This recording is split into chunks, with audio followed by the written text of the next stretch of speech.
Saudara, kita beralih ke informasi lain. Sepak bola bukan hanya tentang pertandingan, tetapi juga tentang kebersamaan. Berangkat dari semangat kebersamaan tersebut, sebuah gerakan baru hadir untuk mengajak masyarakat merayakan setiap momen dalam hidup dengan penuh antusias.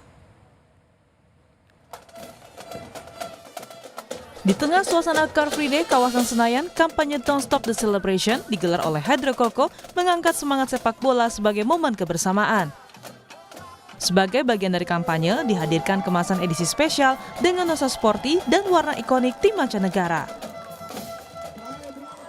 Kemeriahan ditandai dengan parade sambil menampilkan beragam tarian dengan aksi juggling bola.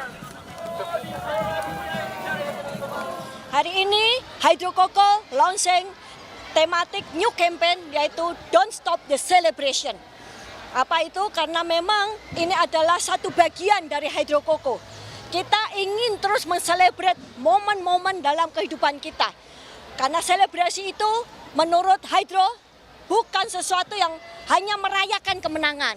Akan tetapi celebration ada di setiap momen kehidupan kita. Ada di setiap momen kebersamaan kita. Ada memberikan energi yang sangat positif bagi kita.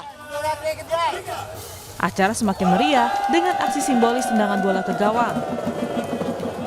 Beragam aktivitas juga mewarnai acara, mulai dari permainan bertema bola, foto booth berbasis AI, hingga panggung musik yang menambah semarak suasana. Melalui kampanye ini, Hydro Coco berharap dapat terus menjadi bagian dari berbagai momen yang bermakna bagi masyarakat Indonesia. Tim Liputan, Kompas TV.